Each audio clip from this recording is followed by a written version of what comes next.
주제를 가지고 함께 말씀을 나누고 기도했습니다. 오늘부터는 회복이라는 주제를 함께 나누고 또 함께 기도를 하려고 합니다. 하나님은 늘 우리를 회복시키는 하나님이신 줄로 믿습니다. 세상의 기준으로 또 인간적인 눈으로 보면 다 끝난 것 같고 망한 것 같아도 하나님께서 도우시면 반드시 회복되고 살아나는 은혜가 있는 줄로 믿습니다. 저는 하나님께서 참 우리나라를 사랑하신다 하는 생각을 다시 한번 하게 됩니다. 우상과 또 어둠의 영으로 가득했던 이 땅에 그 100여 년 전 신실하고 또 거룩하고 진실한 그 선교사들을 보내셔서 복음을 전하게 하시고 또 교회를 세우게 하시고 지금 저와 여러분이 이 자리에 있는 것, 여러분 다 그 선교사님들의 또한 수고와 순교와 그 기도가 있었기에 가능했는 줄로 믿습니다. 또한 수많은 하나님의 백성들이 우리나라 민족이 어려울 때마다 눈물로 새벽마다 밤마다 기도했죠. 그래서 우리는 세계에서 가장 가난한 나라였지만 지금 선진국 대열에 오르는 이러한 은혜를 우리는 다 누리고 있습니다. 여러분, 이번 코로나19 사태를 봐도 하나님이 우리를 얼마나 사랑하시는가를 우리가 다시 한번 깨닫습니다. 지난 1월 20일인가요? 그때 첫 번째 확진자가 나왔다고 합니다. 근데 그 이후에 기하급수적으로 확진자가 늘어나면서 두 달 만에 우린 중국보다 더 많은 그러한 중국 다음이죠. 중국 다음으로 확진자가 많은 나라가 되었습니다. 전 세계에서 우리나라 국민들을 입국을 막고 또 그 외국에서 우리나라 국민들이 격리가 되는 이런 초유의 일들이 일어났었습니다. 근데 지금 어떻습니까? 완전히 역전이 되었죠. 그래서 지금 전 세계가 우리나라 코로나19 대응에 대해서 놀라고 또 배우려고 하고 하는 것들을 우리가 봅니다. 제가 뉴스를 보니까 126개국에서 우리나라 진단 키트를 원하고 또 도와달라고 손을 내밀고 있다 하는 것을 보았습니다. 여러분, 정말 위기가 기회로 바뀐 것이죠. 어떤 사람들은 이 코로나19 이후에 전 세계의 질서가 바뀔 것이다 이렇게도 이야기를 합니다. 그럼 우리가 좀 위에 있지 않겠어요? 당연히 정부의 정책, 좋은 의료 시스템, 또 일선에서 목숨 걸고 수고한 의료진, 봉사자들의 헌신이 있었습니다. 무엇보다 국민들이 다 마음을 모아서 감당했기에 가능했다 생각을 합니다. 그러나 저는 그 이면에 정말 중요한 것이 있다고 믿습니다. 바로 우리 한국교회 성도들의 기도이죠. 세상은 코로나19로 도리어 교회를 비난하고 손가락질했지만 여전히 우리 성도들은 이 모든 것을 회복시켜 주실 하나님을 신뢰하면서 우리는 한동안 교회도 나오지 못했지만 나라 민족의 어려움이 있을 때마다 눈물로 기도했던 우리 성도들의 기도를 통해서 하나님 우리 민족을 이 코로나19로 망하는 나라가 아니라 흥하는 나라로 바꿔주셨는 줄로 믿습니다. 때문에 우리 성도들은 늘 기도해야 합니다. 눈에 보이는 현상을 보고 기도하는 것이 아니라 세상에서 들려오는 소리를 듣고 우리가 기도하는 것이 아니라 영적인 눈을 열어서 세상을 보고 영적인 귀를 열어서 하나님의 음성을 들으면서 우리는 기도해야 합니다. 하나님은 반드시 우리의 기도를 들으시고 반드시 회복의 은혜를 베풀어 주시는 줄로 믿습니다. 할렐루야. 여러분, 믿는 자와 세상에 믿지 않는 자의 차이가 뭘까요? 이 질문에 대한 여러 가지 대답이 있을 수 있습니다. 그러나 가장 확실한 답은 바로 영적인 권세의 유무이죠. 사도행전 3장에 보면 베드로와 요한이 기도하기 위해 성전에 갑니다. 근데 성전에 들어가기 전에 나면서부터 걷지 못하는 자를 만나게 되죠. 그는 베드로와 요한에게 적선하지만 동냥을 하지만 그 베드로와 요한은 뭐라고 말했습니까? 은과 금은 내게 없지만 내게 있는 것을 너에게 주노니 나사렛 예수의 이름으로 일어나 걸어라 이렇게 얘기를 합니다. 베드로와 요한은 은과 금이 없었지만 결코 주눅들지 않았습니다. 은과 금이 없다는 사실을 숨기지도 않았고 또 돈이 없고 능력이 없는 것이 그들에게는 아무런 문제가 되지 않았다는 것입니다. 지금 베드로와 요한이 그에게 외쳤던 이 말의 뜻이 의미가 무엇인가? 나에게는 은과 금은 없다. 세상적인 돈이나 권력은 없다. 그러나 은과 금과 비교할 수 없는 것이 나에게 있는데 바로 예수 그리스도다. 그 예수 그리스도를 의지하면 놀라운 권세가 있고 능력이 나타난다. 너도 그 예수님을 의지해라. 일어나 걸어라. 이렇게 얘기를 한 것이죠. 그랬더니 정말 한 번도 걸어보지 못했던 그 사람이 벌떡 일어나는 회복의 역사가 있었습니다. 여러분, 베드로와 요한에게 무슨 능력이 있습니까? 은과 금은 내게 없거니와 그들이 고백했잖아요. 나에게는 그런 능력과 권세가 없다는 거예요. 그러나 어디에 있습니까? 예수의 이름이 있다는 거예요. 주님을 의지하고 그 주님의 권세를 의지할 때 그런 회복의 역사가 일어난다는 거죠. 동일하게 우리가 기도할 때 여러분 이런 영적인 권세, 영권이 회복되는 은혜가 분명히 있을 줄로 믿습니다. 내가 가지고 있는 은과 금을 보는 것이 아니라 하늘의 권세, 영적인 권세를 소망하는 우리 모든 기도의 사람들이 될 수 있기를 바랍니다. 그래서 내가 누구인지를 아는 것이 참 중요하죠. 나의 정체성을 우리가 늘 되새겨 보아야 합니다. 나는 누구인가? 여러분, 나는 누구입니까? 하나님의 자녀인 줄로 믿습니다. 아빠이고 또 자녀이고 동네 할머니고 할아버지고 이게 아니라 우리 누구예요? 다 하나님의 거룩한 자녀입니다. 오늘 요한복음 1장 12절에는 내가 누구인지를 분명히 가르쳐 줍니다. 영접하는 자 곧 그 이름을 믿는 자들에게는 하나님의 자녀가 되는 권세를 주셨으니, 우리가 예수님을 영접하고 주님의 이름을 믿으면 하나님 우리에게 권세를 주시는데 그 권세가 하나님의 자녀가 되는 권세다 이렇게 말했습니다. 이 권세는 세상의 권세는 아니죠. 영적인 권세, 하늘의 권세를 의미합니다. 여기서 하나님의 자녀의 권세라는 말을 조금 더 설명을 하면 이 권세는 우리가 이 땅에서 적당히 살다가 천국 갈 티켓을 얻는 그런 권세를 말하는 것이 아닙니다. 이 권세는 우리 모든 신앙의 이제 기준이 되고 시작이 되는 권세인데요. 하나님의 자녀가 되는 권세가 과연 무엇인가? 하나님의 자녀의 권세가 무엇인가? 그것은 하나님의 인도함을 받을 수 있는 권세입니다. 로마서 8장 14절에 보면 무릇 하나님의 영으로 인도함을 받는 사람은 곧 하나님의 아들이라 했습니다. 우리가 하나님의 자녀가 되고 하나님의 백성이 되면 하나님의 인도하심을 받게 되죠. 성령님께서는 하나님의 자녀들을 인도하는 거룩한 영이십니다. 마치 우리가 내비게이션, 차를 타고 갈 때 내비게이션을 켜놓으면 거기서 우리에게 목적지까지 잘 안내를 하잖아요. 마치 성령님은 우리가 목적지까지 온전히 도달할 수 있도록 인도하시는 영이십니다. 때문에 우리 하나님의 자녀들은 누구를 의지합니까? 나의 경험이나 지식이나 또한 능력을, 세상을 의지하는 자가 아니라 늘 성령님의 인도하심을 받는 자들인 줄로 믿습니다. 그럴 때 하나님의 자녀의 권세가 드러나게 되는 것이죠. 내 마음대로 다 하고 그 다음에 하나님의 자녀의 권세를 우리가 경험할 수가 없다는 것입니다. 요한복음 10장 14절 15절에 보면 나는 선한 목자라, 나는 내 양을 알고 양도 내 양을 안다 이랬습니다.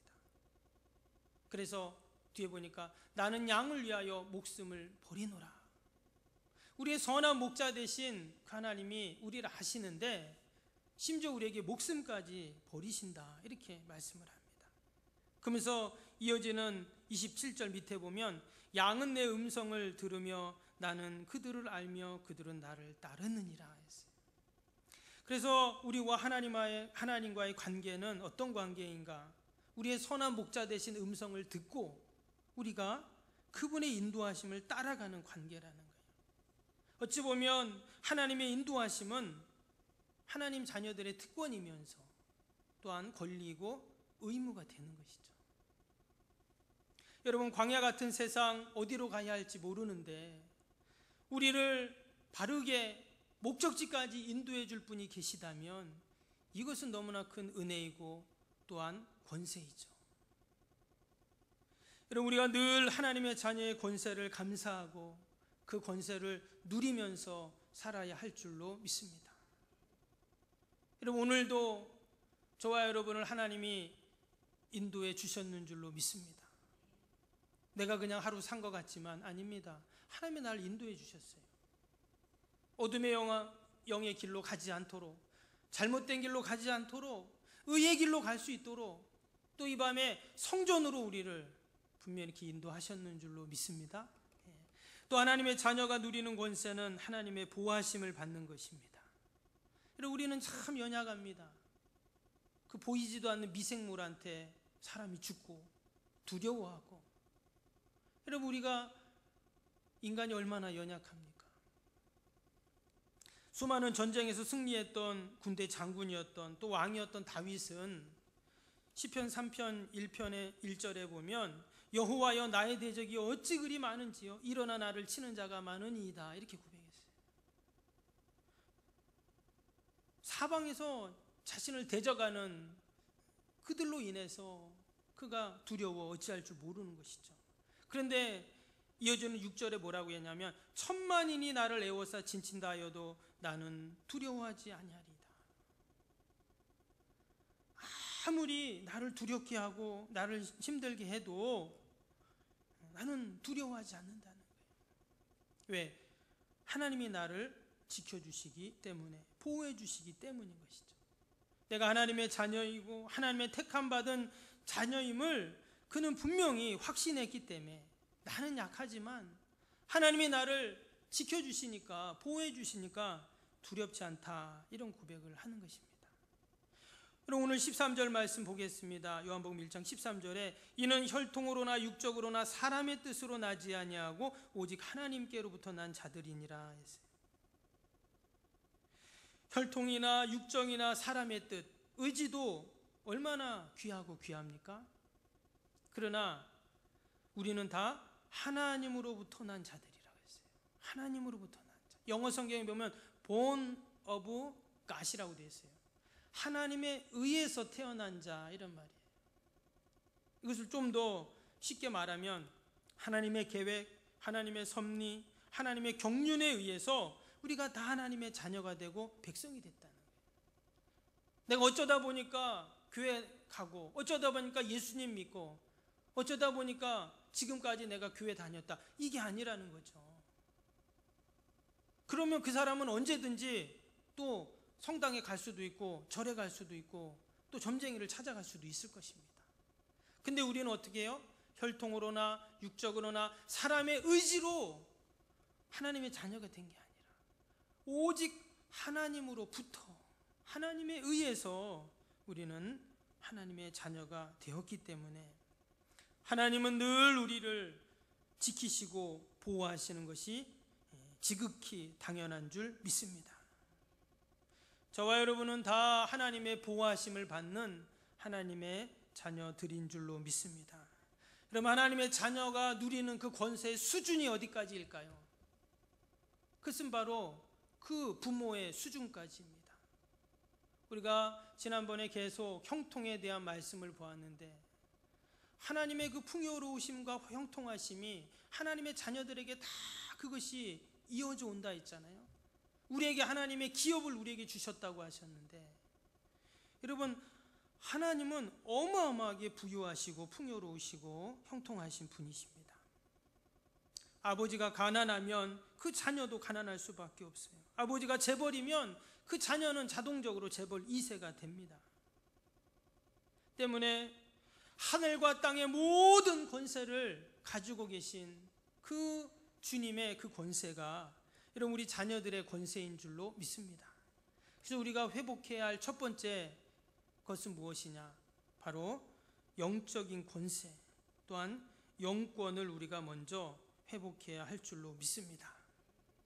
우리가 이 밤에도 함께 기도할 때 이미 하나님이 우리에게 주신 하나님의 자녀의 그 권세, 그 영적인 권세를 우리가 회복해야 합니다. 서두에도 말씀드린 것처럼 이번 코로나19 사태로 믿지 않는 자들, 세상 사람들이 교회 안 좋게 이야기하고 또 그러한 시선으로 막 보는 거예요. 저도 뭐 별 희한한 전화를 다 받았어요. 대도 않는 소리를 하더라고요. 여러분, 우리가 그런 시선이나 그러한 이야기에 주눅들 수 없어요. 이 민족을 누가 살리고 누가 이렇게 행복한 나라, 복된 나라로 삼았습니까? 기도의 사람들을 통해 이루어졌는 줄로 믿습니다.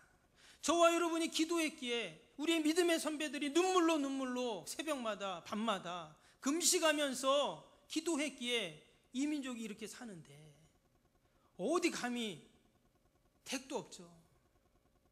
여러분, 우리가 하나님의 자녀의 그 권세, 그 영권을 우리가 다시금 회복해야 할 줄로 믿습니다.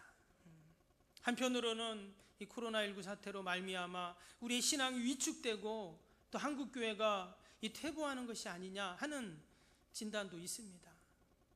그런 염려 섞인 이야기들도 나와요. 그러나 저는 아니라고 생각합니다. 언제나 우리 그리스도인들은 고난 속에서도 도리어 더 하나님을 찾고 하나님을 의지하고 하나님께 매달리는 그런 자들인 줄로 믿습니다. 한국교회는 더 부흥할 것이고 또 우리 신앙은 더욱더 견고해질 것이고 또 우리 석병교회는 더욱더 하나님께 영광 돌리는 교회로 성장하게 될 줄로 믿습니다. 우리가 그런 믿음을 갖고 함께 이 밤에도 하나님이 주신 하나님의 자녀의 권세, 영권을 회복해 달라고 우리 함께 기도하는 저와 여러분이 되기를 바랍니다.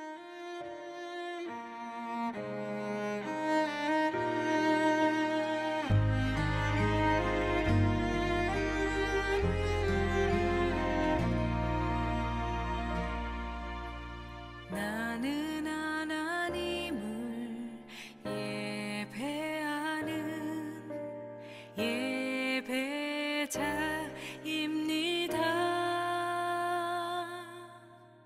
내가 서 있는 곳 어디서나 하나님을 예배합니다.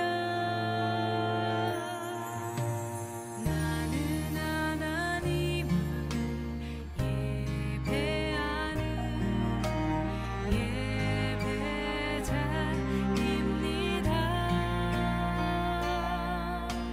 내가 서 있는 곳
이 시간 하나님을 예배합니다.